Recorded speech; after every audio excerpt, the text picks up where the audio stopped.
Plusieurs lignes de la parole mènent à une seule ligne, celle de la vérité éternelle.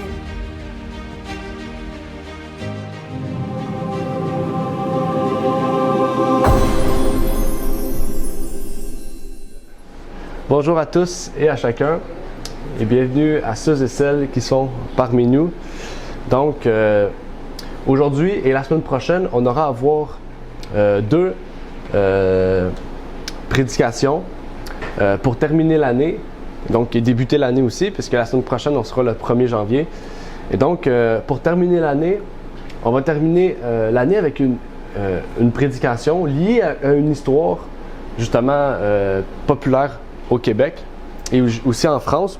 Je sais, peut-être moins populaire, je sais pas, mais je sais qu'au Québec, c'est très populaire. Puis aussi, la semaine prochaine, on aura justement à commencer l'année avec une autre histoire. Et donc, j'espère que ces histoires pourront vous permettre de mieux comprendre la parole de Dieu et à mieux comprendre justement nos besoins aussi dans notre vie pour nous sanctifier. Et donc, je vais commencer cette histoire, ok, déjà en lisant le titre, parce que le titre, c'est le titre de l'histoire, de la légende qu'on connaît au Québec. La chasse-galerie, allez-vous perdre votre âme? Donc, j'aimerais vous lire cette histoire, ok, cette courte histoire qu'on retrouve sur Wikipédia, sur divers sites web aussi, sur Internet, qui nous dit comme suit. Un groupe de bûcherons de Gatineau, le soir du réveillon, prennent envie d'aller rendre visite à leur blonde. J'ai écrit entre parenthèses leur amoureuse parce que ça se peut que vous ne compreniez pas le terme blonde, vivant 100 lieues plus loin. Mais le seul moyen de faire ce chemin et de revenir à temps pour travailler le lendemain matin est de participer à la fameuse chasse-galerie. Les bûcherons font un pacte avec le diable. Leurs canots s'envolent dans les airs et les transportent à toute allure, mais ils ne devront pas blasphémer durant la traversée, ni heurter le canot au clocher d'une église, et être de retour avant 6 heures le lendemain matin. Dans le cas contraire, ils perdraient leur âme. Pour s'assurer de respecter ces règles, les hommes se mettent d'accord pour ne plus boire une autre goutte d'alcool avant la fin de leur voyage. Donc aujourd'hui, ça ne sera pas une étude de cette histoire-là, mais j'ai pris cette histoire-là pour justement nous mettre en lien avec ce que la parole de Dieu nous dit. Et l'erreur que ces personnes-là ont fait, c'est d'avoir fait un pacte avec le diable, d'avoir perdu leur âme au diable. Et donc, en faisant un pacte avec le diable, ils risquaient de perdre leur âme. Et pourquoi avoir fait ce pacte-là?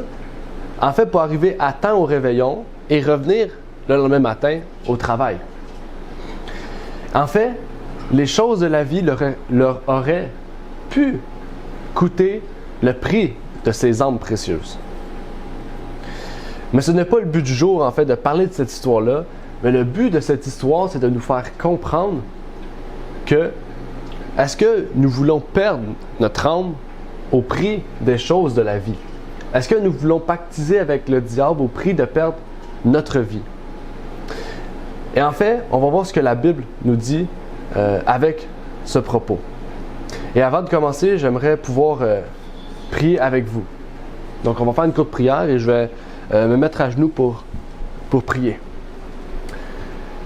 Notre Père qui est aux cieux, j'aimerais te prier, Seigneur, et te remercier de nous permettre aujourd'hui d'être réunis pour pouvoir écouter ta parole, comprendre, partager ce pain spirituel avec nos frères et sœurs, Seigneur. Puisses-tu nous guider au cours de ce partage et que tu puisses nous permettre de comprendre ce que tu veux nous révéler, Seigneur, à chacun d'entre nous, ici présents. Je te prie donc de nous permettre de voir et de ne pas commettre la même erreur de ces personnes, Seigneur, à savoir de pactiser avec le diable, mais de pouvoir nous mettre en lien à chaque instant avec Jésus-Christ, celui qui nous sanctifie, qui nous purifie, qui nous justifie et qui pardonne nos péchés et nos iniquités. J'aimerais te prier pour ces choses au nom de ton Fils Jésus-Christ. Amen. Dans la parole de Dieu, on voit à plusieurs reprises qu'une âme est précieuse. En fait, Dieu veut que nous lui léguions tout ce que nous avons. Il veut que nous lui léguions notre corps physique, il veut que nous lui donnions notre esprit, mais il veut aussi que nous donnions exactement notre cœur, notre âme à lui. Et dans la Bible, on ne voit pas cette idée, en fait, de vendre notre âme pour les plaisirs du monde. Aujourd'hui, on voit que littéralement des gens vendent leur âme pour avoir de l'argent, pour avoir la popularité, que ce soit dans le monde de la musique, de Hollywood, même de l'économie. Okay? Mais dans la Bible, on n'a pas question de ces choses-là. Mais on peut faire allusion à ces choses-là. J'aimerais lire un texte de l'Esprit de prophétie dans Manuscrit 9 de 1900 qui nous dit comme suit. Plus l'influence de l'homme est grande pour le bien, sous le contrôle de l'Esprit de Dieu, plus l'ennemi sera déterminé à assouvir son envie et sa jalousie à son égard par la persécution religieuse. Mais tout le ciel est du côté du Christ et non de l'Antéchrist. Ceux qui aiment Dieu et qui sont disposés à participer avec le Christ à ses souffrances, Dieu les honorera. L'Antéchrist, c'est-à-dire tous ceux qui s'élèvent contre la volonté et l'œuvre de Dieu, ressentiront, au moment voulu, la colère de celui qui s'est donné pour qu'ils ne périssent pas, mais qu'ils aient la vie éternelle.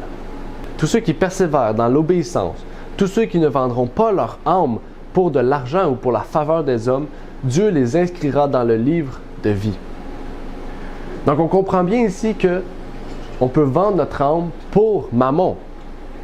Okay? Notre frère Laurent a parlé de ça tout à l'heure, si vous vous rappelez. Il avait parlé de ça dans son témoignage. Mammon. On choisit Dieu ou mammon. Et ici, c'est ça qu'il nous dit. Okay? Quand on choisit mammon, on vend notre âme pour de l'argent ou pour la faveur des hommes. Okay? Et c'est pas nécessairement de l'argent, ça peut être du matériel, ça peut être en fait tout ce que le monde apporte en fait.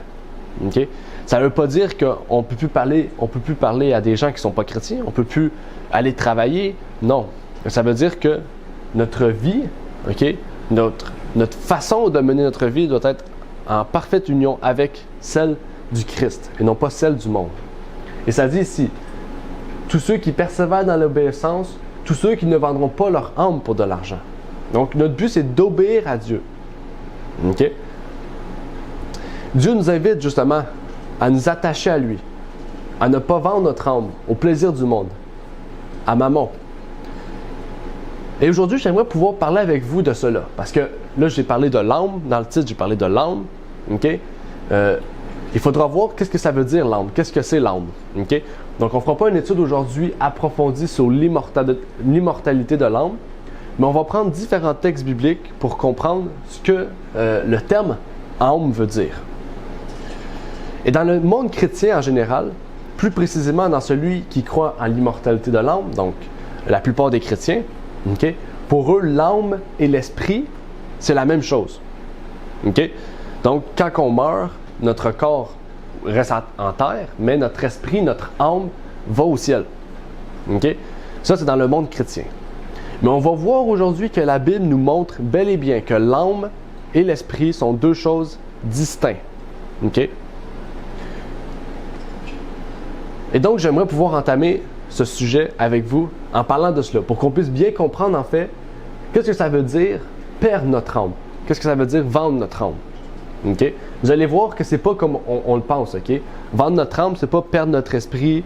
Dans le fond, on perd notre esprit à Dieu et donc notre esprit va au ciel ou va en enfer. C'est pas ça en fait.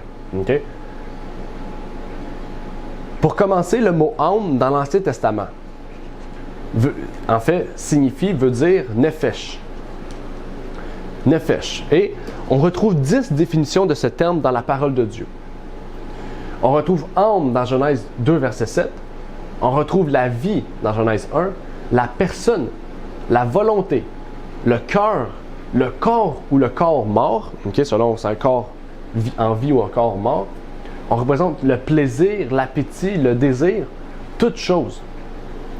Okay? Et c'est pas Expod, c'est Exode. J'ai écrit la version Darby parce que les autres versions n'écrivent pas cœur, ils écrivent âme. Okay? Mais on retrouve aussi dans le Nouveau Testament, dans le terme psyché, Dans Matthieu, le terme âme, le terme vie, le terme esprit, pensée, cœur, le nous, en parlant de nous, ok, c'est Paul qui parle, c'est Jean qui parle, qui dit nous, et on voit vous. Donc on parle de personne en fait. Okay? C'est juste que le terme nous représente âme ici. En fait, ce qu'on comprend ici, c'est que si on distingue bien l'âme de l'esprit, l'âme représente la vie. La signification première du mot, c'est la vie. L'âme, c'est la vie. L'être humain, en fait. Même dans Lévitique, on parle que l'âme est dans le sang. Si vous vous rappelez, ne buvez pas du sang parce que l'âme se trouve dans le sang. Okay? Donc, ça serait illogique que quand l'animal meurt, que le sang s'en va au ciel. Okay? On voit qu'il y a quelque chose d'illogique. En fait, l'âme, c'est quelque chose de plutôt physique, auquel la mort vient mettre terme à cette âme. Okay? Donc, en fait, quand on dit que vous allez perdre votre âme, c'est que, en fait, vous, en tant que personne, vous allez perdre la possibilité d'entrer au ciel. C'est ça que ça veut dire. Okay? Pas quand vous allez mourir, vous allez au ciel. Okay? Mais dans le jugement, vous allez perdre votre place au sein du livre de vie. Donc, c'est ça, perdre notre âme. Quand on vend notre âme, c'est qu'on vend notre corps tout entier à Satan, plutôt qu'à Dieu. Okay? Et au fur et à mesure qu'on avance, vous allez remarquer cela, parce que je vais parler de diverses choses en lien avec cela. Et pour ce qui s'agit de l'esprit, parce que je vous ai dit que l'esprit et l'âme, c'est pas pareil. Okay? L'âme, c'est le souffle de vie. L'âme, c'est la vie de la personne. L'âme, c'est nous, c'est la personne tout entier. Okay? C'est l'âme, c'est la personne vivante. Donc, quand on meurt, l'âme meurt aussi. Mais en fait, l'esprit va dans le même sens, mais ne représente pas la même chose. Et dans l'Ancien Testament, on retrouve le terme Neshawam, okay? Neshawam, qui peut trouver 5 définitions. Souffle, bruit, esprit, même âme, inspiration. Il y a aussi pour esprit le terme Ruach, qu'on utilise le plus souvent dans l'Ancien Testament, qui signifie esprit, vent, souffle, sentir, action explosive, l'air. Et dans le Nouveau Testament, on a le terme pneuma, et souvent le terme pneuma, on dit que c'est différent de l'Ancien Testament. Le terme pneuma représente une personne, l'Esprit de Dieu. On sait tout à fait que l'Esprit de Dieu ne peut représenter une personne, mais qu'elle peut représenter Jésus-Christ, l'Esprit de Jésus-Christ qui vient en nous. En fait, le terme physique, c'est un terme aussi plutôt physique à nous, associé aussi à la physiologie de l'homme. La Bible appelle même les hommes tout entiers un esprit, si vous vous rappelez. Dans Hébreux 1,14, ne sont-ils pas tous des esprits destinés à servir et envoyés pour exercer un ministère en faveur de ceux qui doivent hériter du salut? Donc, pour résumer ce qu'on voit ici, okay, parce que là j'ai donné beaucoup d'informations, des définitions, mais qu'est-ce que ça veut dire en fait? Pour conclure sur cette partie-là, l'âme est le souffle de vie que Dieu nous donne, et quand nous mourrons, il ne retourne pas à lui comme comme étant vivante en fait. Parce que c'est un souffle qui nous donne la vie.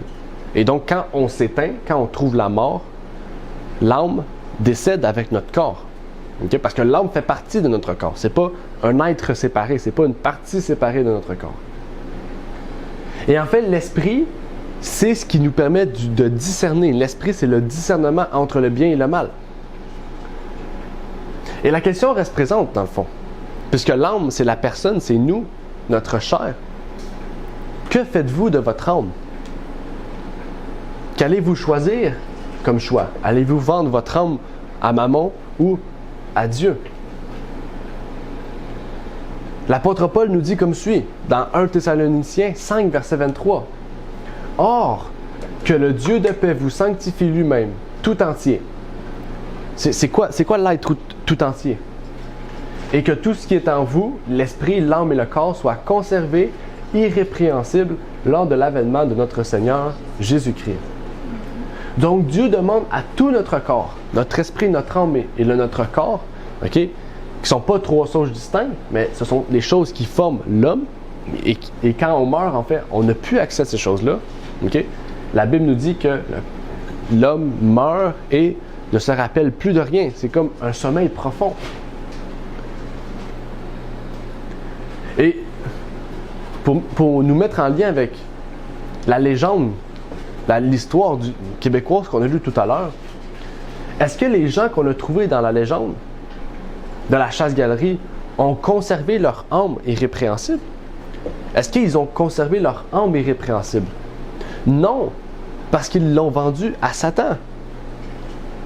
Et si ces personnes-là seraient mortes, ils auraient trouvé la mort éternelle à cause de ce choix. Et donc, ça nous porte à réfléchir. Est-ce que vous voulez vendre votre âme à Satan ou à Jésus-Christ? Est-ce que vous voulez appartenir à Satan ou à Jésus-Christ?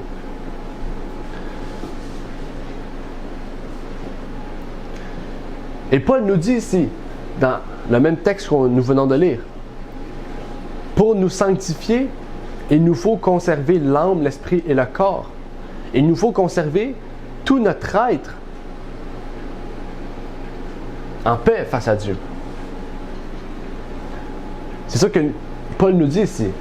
Sanctifier tout votre être. Ça veut dire notre corps physique, notre esprit. OK? Et tout ce qu'on fait, en fait. Notre mode de vie doit être un mode de vie qui sanctifie Dieu, en fait. Cette différence nous révèle donc que la sanctification se trouve donc dans notre être tout entier. Notre âme n'est pas une entité à part entière.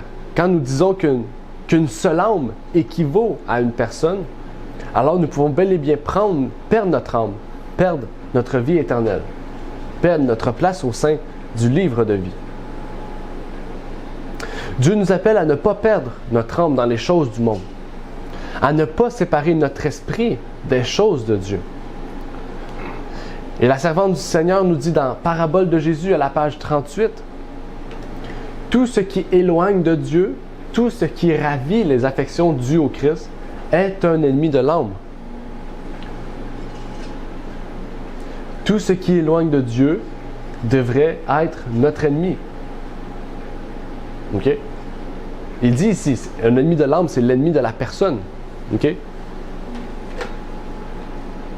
Mais qui est l'origine de l'ennemi de notre âme? Puisqu'on le dit ici, tout ce qui éloigne de Dieu est ennemi de l'âme. Mais qui est l'origine de l'âme? S'il y a quelque chose qui nous éloigne de Dieu, qui nous fait perdre les affections au Christ, c'est qu'il y a quelqu'un qui crée ces choses pour nous éloigner de lui. OK? Ça ne se crée pas tout seul, ces choses qui nous éloignent de Dieu. Ça ne s'invente pas tout seul. Il y a bien un ennemi de notre âme. Et j'aimerais vous dire ce que David a dit, puisque c'est très intéressant. Il a dit « Car l'ennemi poursuit mon âme. Il foule la terre ma vie. Il me fait habiter dans les ténèbres, comme ceux qui sont morts dès longtemps. » En fait, Satan poursuit l'âme de ceux qui se rapprochent de Dieu, ou de ceux qui sont faibles dans la foi. Mais il ne veut pas seulement nous détourner de la parole de Dieu. Parce que nous détourner de la parole de Dieu, c'est pas assez. Il veut nous faire habiter dans les ténèbres. Rappelez-vous ce que Paul a dit. Paul a dit, ceux qui travaillent de jour sont sobres, ceux qui travaillent de nuit sont ivres. Ceux qui travaillent de nuit vivent dans les ténèbres. Et c'est là que Satan veut nous mener. Il ne veut pas seulement nous faire sortir de la lumière ou nous faire cacher de la lumière, mais il veut nous amener dans les ténèbres. Il veut nous amener à perdre notre âme. Comme ceux qui sont morts et qui dorment dans la poussière de la terre. Voulez-vous habiter dans les ténèbres? Est-ce que c'est votre rêve d'habiter dans les ténèbres comme ceux qui sont morts? Dieu nous invite justement à pouvoir habiter dans la lumière, habiter dans la sobriété, à vivre dans la sobriété pour justement avoir une vie, la vie éternelle. Parce qu'en fait, si vous vendez, on fait le lien, si vous vendez votre âme au monde, à Mammon, à l'ennemi de notre âme, vous allez finir comme ceux qui sont morts, dans les ténèbres. Et aujourd'hui, j'aimerais vous inviter justement à une auto-évaluation, une auto-examination de soi-même. Et en fait, comme Jacques le dit, à vous examiner dans un miroir Et là, je vais prendre un exemple, peut-être plus une analogie en fait. Prenez l'exemple d'un miroir. Et que vous prenez la Bible. Ne regardez pas seulement votre extérieur, puisque dans un miroir, souvent, ça nous reflète à quoi qu'on ressemble extérieurement. Mais le miroir de Christ, le miroir de Jacques, nous fait regarder, oui, à nous-mêmes. C'est une auto-examination, mais il nous fait regarder à l'intérieur de nous, pas seulement à l'extérieur. Même que c'est plus important à l'intérieur. Le miroir de Christ, le miroir de Jacques, veut qu'on regarde notre caractère, veut qu'on regarde notre mode de vie. Et il veut qu'on se pose la question. Est-ce que je reflète Jésus-Christ ou est-ce que je reflète le monde? C'est ça que ce miroir de Jacques veut nous montrer. Et ça ne veut pas dire que la première fois que vous allez vous regarder, vous allez dire je suis comme Jésus. C'est pas ça. Parce que, vous le savez, la sanctification, c'est le travail de toute une vie. Mais Jésus veut nous montrer que par ce miroir, nous devons chaque jour être davantage à l'image de Jésus-Christ pour qu'un jour nous puissions refléter Jésus-Christ. Dieu nous invite à nous regarder dans un miroir, à nous examiner nous-mêmes. Okay? Souvent, on est porté à juger les autres, à juger ce que les autres font. Okay?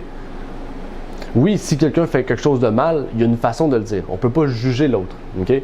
La Bible nous dit, prends cette personne à part et dis-lui face à face. Mais Dieu nous invite premièrement à nous examiner nous-mêmes dans un miroir. Comme dans un miroir. Et j'aimerais vous lire une citation de l'un des pionniers, Daniel Bourdeau, justement, qui est le pionnier adventiste qui a amené l'œuvre au Québec, qui nous dit comme suit. Dans son livre Sanctification, à la page 90.2, « Si nous étions dans un état parfait et nous n'avions aucun défaut dans notre caractère, il serait très facile et agréable pour nous de nous examiner. Mais dans cet état imparfait, l'examen de conscience n'est pas un devoir aussi facile et agréable à accomplir. La difficulté de ce travail n'est pas due à quelque chose d'obscur dans les preuves de la sainteté, car ces preuves sont si claires que quiconque est doté de capacités intellectuelles suffisantes pour comprendre les affaires courantes de la vie peut les comprendre. D'où vient donc cette difficulté? Elle provient principalement de l'orgueil et de la fourberie de nos propres cœurs, de leur capacité à nous inciter à considérer nos caractères avec complaisance et à nous excuser pour nos fautes, des efforts et des suggestions de l'adversaire et de ses agences pour nous détourner de ce travail. De notre tendance à laisser nos esprits être absorbés par les soucis de cette vie, les fautes des autres, et d'autres sujets d'importance secondaire comparés à ce sujet. Et à cause de ces obstacles, et d'autres encore, le cœur des hommes est généralement opposé à l'examen de conscience, et l'examen de conscience est fui et négligé par la grande majorité des chrétiens professants. Vous avez vu ce qui arrive. OK? Quand la Bible nous offre ce miroir pour nous refléter et justement nous permettre de nous sanctifier, parce que ce miroir, c'est un exemple de la sanctification. Quand on regarde dans ce miroir et qu'on s'auto-examine, on se regarde et on se dit « Je veux ressembler davantage à Jésus-Christ ». Mais la difficulté de ce travail-là n'est pas due à quelque chose d'obscur dans les preuves de la sainteté, parce que les gens savent qu'on doit se sanctifier. Ils reconnaissent qu'on doit trouver sainteté face à Dieu. Et pour ceux même qui ont la capacité actuelle, ils comprennent cela, ils voient cela. La plupart des chrétiens, quand vous parlez de justification et de sanctification, ils le reconnaissent. Mais il ne faut pas seulement le reconnaître, il faut le pratiquer, il faut le comprendre. La justification, tous les chrétiens le font. Tous les chrétiens prient, demandent pardon à Dieu pour leurs péchés. Mais est-ce que tous les chrétiens se reflètent dans le miroir et s'auto-examinent? C'est à vous de pouvoir comprendre et de voir si vous le faites. Et elle nous dit ici que c'est à cause de l'orgueil et de la fourberie de notre cœur. C'est à cause de notre esprit. C'est à cause de nous, en fait, qu'on ne veut pas se regarder dans ce miroir. Et ça dit après, à nous excuser pour nos fautes. Ah, j'ai fait cela à cause de ça. J'ai fait ceci à cause de ça. Des efforts et des suggestions de l'adversaire et de ses agences pour nous détourner de ce travail. Ah, ben, j'ai pas le temps de faire ça. J'ai ma vie de tous les jours à pouvoir à m'occuper de mes enfants, à faire la nourriture, à aller travailler. Donc, j'ai pas le temps de me regarder à moi-même puis à pouvoir demander à Christ de travailler en moi. J'ai pas le temps pour ça. De notre tendance à laisser nos esprits être absorbés par les soucis de la vie, comme nous venons de dire. Les fautes des autres. Ah, ben si lui fait ça, moi j'ai le droit de faire ça. Si lui, il change pas, ben moi j'ai pas besoin de changer. Et d'autres sujets d'importance secondaire comparés à ce sujet. Donc on voit en fait, c'est ça le problème du christianisme aujourd'hui, c'est que on accepte seulement la justification, mais on n'accepte pas que Jésus-Christ nous demande chaque jour de travailler sur notre caractère, sur notre mode de vie, sur tout pour être en accord avec la parole de Dieu. Et je crois que tous ceux et celles qui sont présents parmi nous comprennent cela et peut-être vont aller faire une auto-examination d'eux-mêmes par la suite. Et c'est pas une invitation que je vous fais seulement aujourd'hui, en ce jour de sabbat. Mais c'est une invitation que je vous invite à faire une auto-examination, de faire peut-être toutes les semaines, tous les jours peut-être. C'est à vous de voir. Et vous pouvez réellement le faire. Vous asseyez, réfléchir, vous poser des questions. Est-ce que je suis en accord avec la parole? Est-ce que je fais bien les choses pour la parole? Et comme Paul le dit, à nous sanctifier corps, âme et esprit. Et en parlant de la ressemblance de Jésus-Christ, voir Jésus ne veut pas dire seulement, ne veut pas dire quand nous ouvrons la Bible, on voit que Jésus était charpentier, donc tout le monde doit être charpentier. Ça veut dire que Jésus n'était pas marié, on ne doit pas être marié. Que Jésus était pauvre, on doit être pauvre. C'est pas ça en fait, que je vous appelle pas à ça. Je vous appelle à comment Jésus pratiquait son mode de vie, pratiquait son caractère. Il faut voir comment Jésus était et être comme Jésus était. En fait, c'est être conforme à ce qu'il nous a laissé dans la parole. Et voici ce que la Bible nous dit dans Jacques 1, versets 22 à 25. Mettez en pratique la parole et ne vous bornez pas à l'écouter, en vous trompant vous-même par de faux raisonnements. Car si quelqu'un écoute la parole et ne la met point en pratique, il est semblable à un homme qui regarde dans un miroir son visage naturel, et qui, dès qu'il s'est regardé, s'en va et oublie aussitôt qui il était. Mais celui qui aura plongé ses regards dans la loi parfaite, celle de la liberté, et qui aura persévéré, n'étant pas un auditeur oublieux, mais pratiquant les œuvres, celui-là sera dans ce qu'il aura fait. Sera heureux dans ce qu'il aura fait. Donc c'est intéressant. OK? Donc, on ne doit pas seulement se regarder dans un miroir et juste quitter et oublier vraiment ce qu'on vient de faire. Et ça dit ici, la personne qui entend, si vous entendez aujourd'hui, mais que quand on va fermer le Zoom, vous allez continuer votre vie sans porter réflexion à ce qu'ils viennent de dire, il faut être comme les Béréens en fait. Les Béréens écoutaient, allaient chercher si c'est vrai et mettaient en pratique s'il y avait quelque chose qui ne concordait pas dans leur vie et qui est la parole. C'est ce que Dieu nous demande en fait. C'est ça le travail de la sanctification. Et ça dit ici, mais celui qui aura plongé ses regards dans la loi parfaite. La loi n'est pas imparfaite. Même ça dit celle de la liberté. La loi nous affranchit du péché. Le péché, c'est nous rendre esclaves de la vie. Mais par la loi, nous ne sommes plus esclaves, nous sommes libérés. Et le travail de la sanctification, c'est de plonger nos regards dans la loi parfaite. Donc, nous ne devrions pas être des auditeurs oublieux, mais nous devrions être des hommes heureux, comme il est écrit. Celui-là sera heureux. Celui qui plongera ses regards dans cela, dans la loi parfaite, dans la loi de la liberté, qui changera, qui voudra changer d'étape en étape en Jésus-Christ, sera heureux. Et souvent, on prend les 10 commandements, on élimine le sabbat, okay? Mais le sabbat, en fait, ceux qui observent la loi parfaite, okay? Parce qu'il y en a des gens, des chrétiens, qui observent, qui croient à la loi, qui l'observent, mais qui éliminent le sabbat, mais en fait, ils ne peuvent pas être sanctifiés. Et on va le voir dans quelques instants pourquoi. Le sabbat, si vous lisez la parole, et bientôt on aura des études bibliques sur le sabbat qui sera publiées sur notre chaîne YouTube. Si vous regardez au sabbat, c'est un jour spécial. C'est un jour de consécration à l'Éternel. Mais Ézéchiel nous dit que c'est un jour de sanctification. C'est un jour à laquelle nous devrions réfléchir et en sortir davantage sanctifiés. C'est un rappel de la création, un rappel du sacrifice de Jésus-Christ, un rappel de tout ce que Dieu a fait pour nous. L'institution du sabbat, qui peut être une simple théorie pour les chrétiens qui y croient, ne pouvait avoir un tel effet. La preuve d'Israël ont été pendant 40 ans dans le désert. Non pas parce que Dieu en a voulu ainsi, mais à cause de leur incrédulité, d'après Hébreux. Mais précisément pour quelle incrédulité? Quel fait incrédule le peuple d'Israël ont fait et qui leur a coûté 40 ans de vie dans le désert? Celle du jour de repos.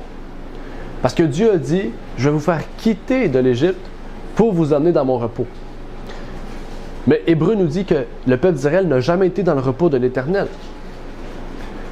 Pourquoi? Parce que les peuples d'Israël avaient la connaissance du sabbat, mais n'est jamais entré réellement, ou même n'a jamais réellement observé le jour du sabbat. Et cela était une entrave à leur sanctification. Et donc, ces gens-là n'étaient pas prêts à vraiment entrer dans la Canaan céleste. C'est pour ça qu'ils ont tous trouvé la mort, à cause de leur incrédulité.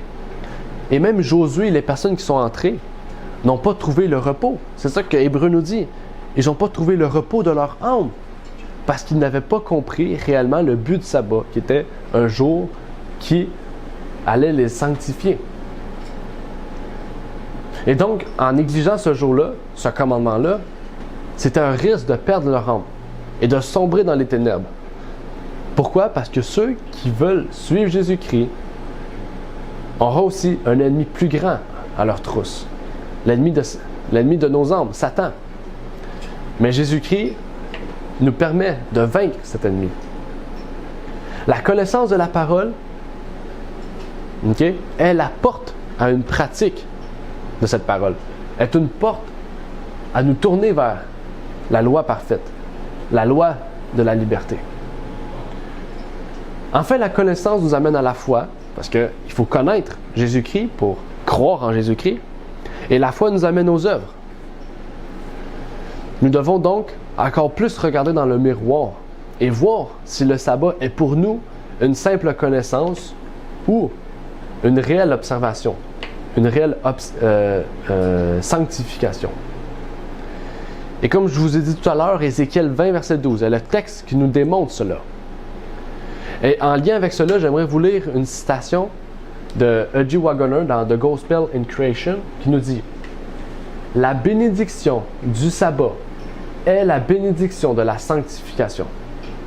De même que le sabbat est le mémorial de la création de Dieu, de même il doit nous faire connaître la puissance de Dieu pour faire de nous des créatures entièrement nouvelles en Christ. » On comprend bien ici. La bénédiction du sabbat est la bénédiction de la sanctification. Donc, si on a la théorie du sabbat et qu'on observe le sabbat, on reçoit la bénédiction de la sanctification, d'après Ézéchiel 20, verset 12. Donc, on comprend bien que la connaissance du sabbat sans la sanctification nous amène au même point que le peuple d'Israël, qui connaissait très bien le sabbat, puisque le 6e jour, il ramassait le double de manne, et le 7e jour, il se reposait. Mais même s'il se reposait, il n'avait pas la connaissance du sabbat. Parce que le sabbat, c'est pas simplement un repos, de notre âme, comme la Bible nous dit. Mais c'est vraiment un moment auquel on donne à Dieu. C'est une journée consacrée à l'Éternel. Il faut comprendre la profondeur du sabbat, en fait. Le sabbat est la bénédiction de la sanctification. C'est ça qui est écrit. la bénédiction du sabbat est la bénédiction de la sanctification. Et aujourd'hui, je ne vais pas vous dire il faut faire ci, il faut faire ça, il ne faut pas faire ci, il ne faut pas faire ça, okay? Parce que la parole est là pour vous amener à cela. Et la Bible nous le dit. Il faut se regarder dans un miroir, et dans ce miroir, on pourra donc se poser les questions nécessaires pour nous amener à une rétrospective de notre vie. C'est ça que Dieu veut nous appeler. Et qu'on soit jeune, ou vieux, ou jeune adulte, ou adolescent, toutes personnes qui sont conscients, okay, qui ont une assez grande, on pourrait dire, un développement du cerveau, okay, qui est capable, qui est apte à pouvoir choisir le bien et le mal, peut faire ces choix-là. Et j'aimerais vous lire une citation de Charles Spurgeon. Peut-être que vous ne connaissez pas Charles Spurgeon. En fait, c'est l'un des plus grands écrivains du 20e siècle, un baptiste, okay, et qui a écrit 68 000 sermons dans toute sa vie. Okay? Donc, c'est lui qui a écrit le plus de sermons, c'est lui qui a le plus d'écrits dans toute son existence. Et il a dit comme suit, dans Sermon Collection, volume 1, à la page 516 et 517, « Si certaines personnes avaient un peu plus de piété, elles n'auraient pas besoin d'une tenue aussi voyante. Si elles avaient un peu plus de piété pour se mettre en valeur, elles n'auraient pas besoin d'être toujours en train de se décorer. Les plus belles boucles d'oreilles qu'une femme puisse porter sont celles qu'elle porte en écoutant la parole avec attention. La plus belle robe que nous puissions porter, c'est un vêtement confectionné par le Saint-Esprit, le vêtement d'une conduite cohérente. Ce serait une bonne chose peut-être si nous revenions à la règle de Wesley de sortir du monde avec nos vêtements et de nous habiller aussi simplement et proprement que les Quakers. Mais je vous invite à aller voir les Quakers, vous allez voir c'est quoi simplement et proprement. Okay? On peut dire on peut s'adapter selon les années, okay? Mais les Quakers c'est un exemple, okay? Qu'on peut se baser. Si vous voulez des ornements, ils sont là. Voici des bijoux, des bagues, des robes et toutes sortes d'ornements. Hommes et femmes, vous pouvez vous habiller jusqu'à briller comme des anges. Comment pouvez-vous le faire? En vous parant de bienveillance, d'amour pour les saints, d'honnêteté et d'intégrité, de droiture, de piété, de bienveillance fraternelle, de charité. Ce sont là des ornements que les anges eux-mêmes admirent et que la parole elle-même admirera. Car les hommes doivent admirer l'homme ou la femme qui est paré des joyaux d'une vie sainte et d'une conversation pieuse. Je vous en conjure, mes frères, ornez en toutes choses la doctrine de Dieu, notre Sauveur. Amen. Donc, c'est un grand passage, mais c'est un message important qu'on doit en tirer.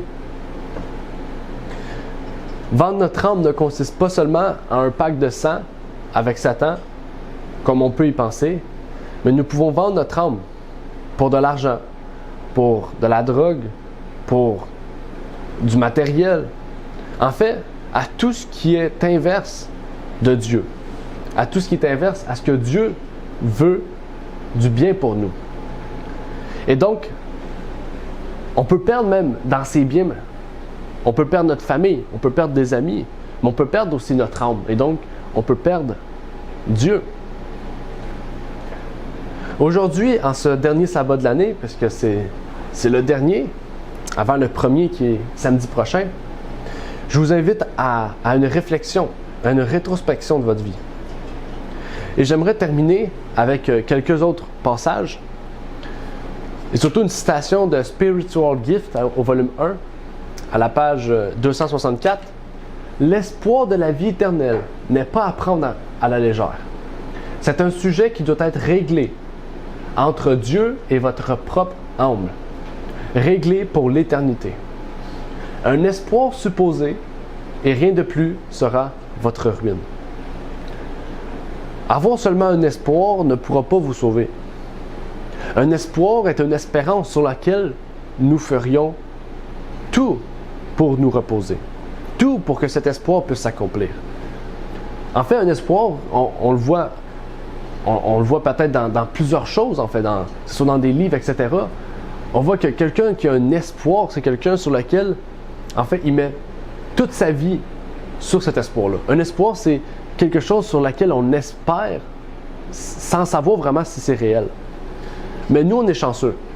Parce que Pierre nous dit, dans 1 Pierre 1, verset 13, « C'est pourquoi, ayant ceint les reins de votre entendement, et étant sobre, attendez avec une parfaite espérance la grâce qui vous sera apportée et à la manifestation de Jésus-Christ. » Donc, on n'a pas seulement un espoir sur lequel on peut compter sans savoir si elle va s'accomplir. On a un espoir sur lequel Pierre nous dit d'espérer parfaitement, ce qui veut dire qu'elle va réellement s'accomplir. C'est pas n'importe qui nous a légué un espoir. C'est Jésus-Christ, le Fils de Dieu, celui qui est venu mourir sur la croix et nous offrir une rédemption. C'est pas un homme quelconque qui travaille dans un magasin quelconque, peu importe. C'est pas un homme, c'est le Fils de Dieu qui nous dit d'avoir une espérance en lui. Et donc, comme Pierre, j'attends le retour de Jésus-Christ ayant une espérance parfaite.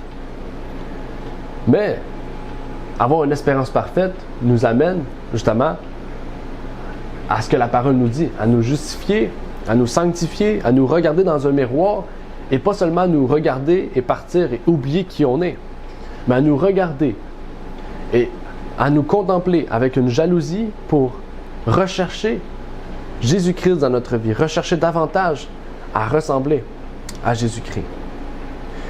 Soyons sobres, préparés pour avoir cette parfaite espérance de notre Seigneur Jésus-Christ. N'oubliez pas, une espérance, c'est quelque chose à laquelle nous allons tout faire pour que ça arrive. Et pour cela, nous devons être sobres, nous devons être prêts, nous devons chaque jour nous préparer à son retour. Et je trouve que l'exemple de la chasse-galerie, c'est un des plus grands exemples qu'on peut trouver à ce sujet. Parce que ces personnes-là ont décidé de suivre, de délaisser leur âme pour suivre Satan.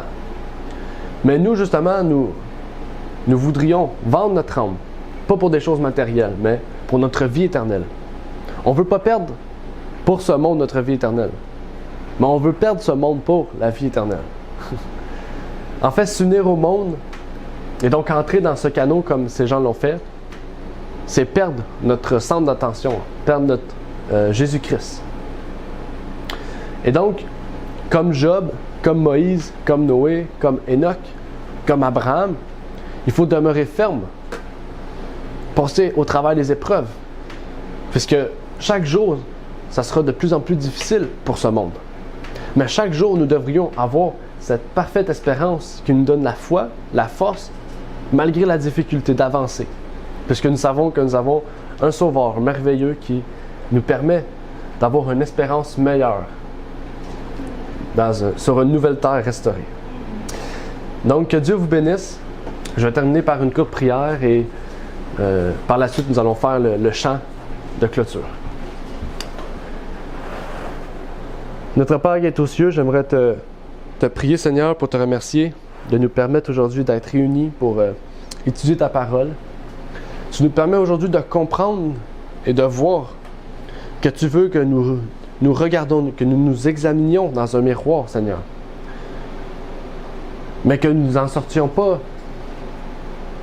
sans rien avoir fait, mais que nous en sortions en comprenant nos besoins, en comprenant ce que nous venons, Seigneur, ce que nous voulons changer en nous, pour que nous puissions contempler davantage Jésus-Christ, que nous puissions contempler davantage ton Fils, et que nous puissions en tirer un exemple davantage plus grand, Seigneur. Puisses-tu nous permettre d'avoir cette parfaite espérance, cette attente, que nous puissions nous sanctifier, âme, esprit et corps, Seigneur, et que nous puissions de jour en jour être transformés davantage à l'image de Jésus-Christ, ton Fils, qui nous a montré l'exemple sur cette terre et qui maintenant nous permet de fixer nos yeux, notre regard sur cet exemple. C'est ma prière au nom de ton Fils Jésus-Christ. Amen. Amen. Merci d'avoir écouté cette vidéo. Pour plus de contenu, abonnez-vous sur notre site Internet. Il est également possible pour vous de nous suivre sur notre page Facebook et de nous contacter par email.